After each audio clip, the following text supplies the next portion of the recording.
Hi guys! For today's video, punta tayo ng Ongpin, Binondo para mamili ng mga gagamitin para sa Chinese New Year. So, dito kami nagpark sa Santa Cruz Church and dumaan muna kami ng KFC kasi hindi pa ako nagbe-breakfast. So, ayan yung mga kasama ko. Una nga namin tinikman itong Hong Kong style fried siopaw dito sa Ongpin, Binondo na sikat din ngayon.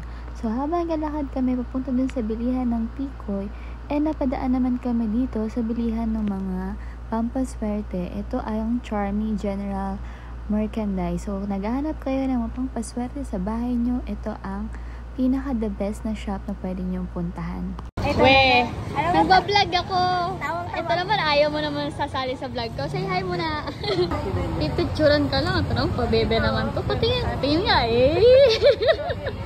Habang nag-aantay naman kami sa mga kasama namin, nagpa-picture pa nga to si Mama. Habang naglalakad kami, may nakita nga akong pinagkakaguluhan. Ito nga pala yung nagtitrending sa TikTok at sobrang sikat na kainan dito sa Binondo. Kaya susubukan natin kung masarap ba talaga. Ito nga pala yung grilled vegetables nila. Meron din ditong fried xiaolong bao at yung pinakasikat na sugar cane. So titikman natin yan lahat kung talagang legit ba na masarap ang mga pagkain dito. Kung makikita nyo kung paano gawin yung sugar cane na juice, ay talagang legit nga na sugar cane yung ginagamit nila. So talagang fresh yung juice nila. At depende na lang din sa inyo kung gusto nyo palagyan ng ice or inumin na lang siya ng walang halo. At nandito na nga ako sa grilled vegetables. Gusto ko sana siyang i-try at mukhang masarap. Kaya lang nung nalaman ko na sobrang spicy niya ay hindi ko na nga sinubukan. Titikman na nga ni Ate Noemi yung binili namin fried siopaw kanina kung talagang masarap ba. O diba, unang kagat, tinapay agad kaya tawang-tawa din siya dyan. Kaya tinanong ko na din siya kung masarap ba and pasado naman sa kanya, masarap daw. Fried xiaolong bao na nga lang yung in-order ko at titikman na natin kung talagang legit ba na masarap.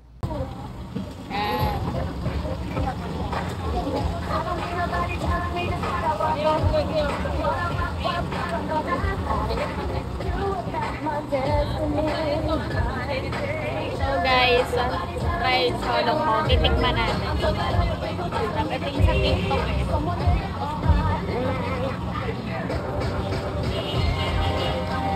Spicy daw yung sausawa.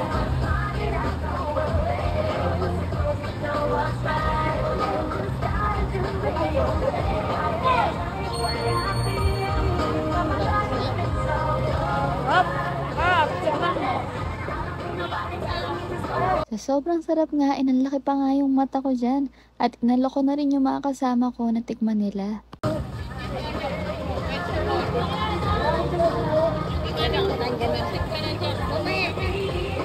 Ano to? Kami dala ka? Hindi ba pinilip mo na yan? Huwag mo kami kunin kasi baka makita lang dito kami. Ito ano to? Di ba mainit yung loob? Hindi yan. Wait sa bowl kami. Ay, xiaolong bao.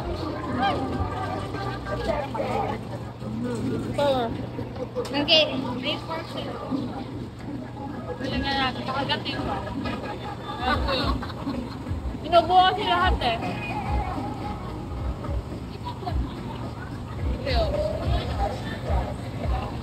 Dapat mo dito ka parang kita. Pwede mo ka banda.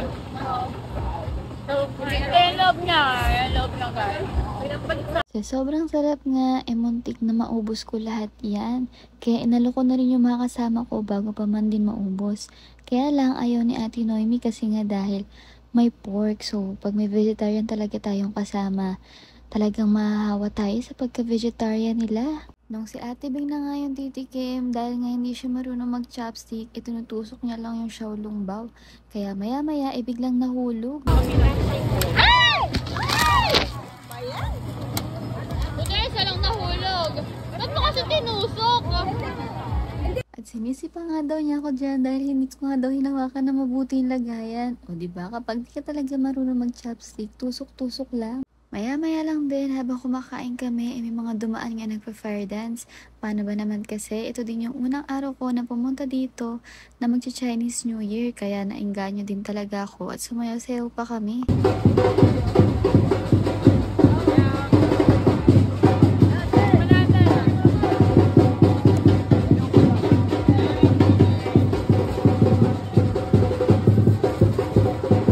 Nakalimutan ko na sana tong sugarcane, kaya lang nadidistract talaga ako sa mga nagpa-fire dance. Paano ba naman kasi kumakain sila ng apoy? Paano ba kasi yun?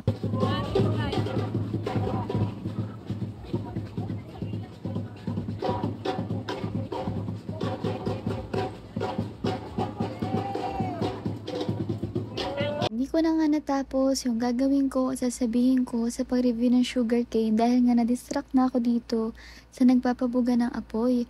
Kitang-kita nyo naman kung gaano kadaming tao ang nanonood at nag-video sa kanya.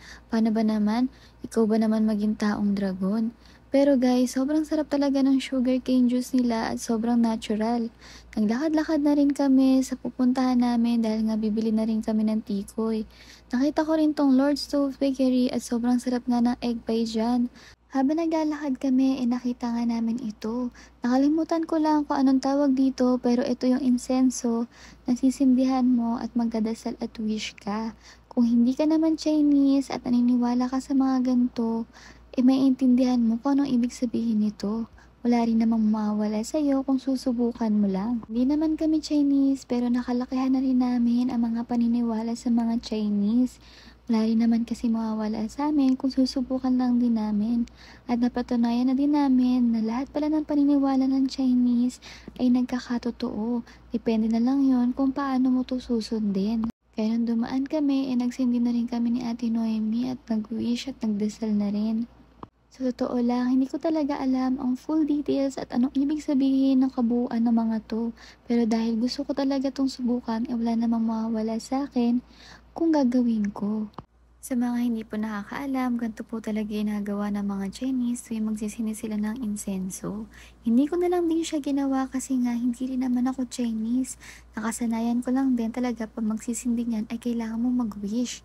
Sa mga gustong bumili nga pala ng tikoy, ito nga pala yung pinaka-the best na shop na pwede nyong puntahan, ang Shopper Smart. Kitang-kita nyo naman kung gaano kadaming tao at ang dami nilang tikoy dahil nga sobrang mura. After namin bumili ng tikoy, pumunta na rin kami dito sa last stop namin sa Salazar Bakery. Dito ka pwedeng mamili na pwede mong ihanda para sa Chinese New Year at sobrang daming choices na pwede mong pagpilian. So kung naghahanap po kayo ng mga pagkain na pwede nyong ihanda sa Chinese New Year at ayaw nyo magluto, dito po kayo pumunta sa Salazar Bakery at sobrang sarap at mura ng mga pagkain dito. Yun lamang po ang mga ganap for today's video. Maraming salamat po sa panonood. See you on my next vlog. Bye-bye!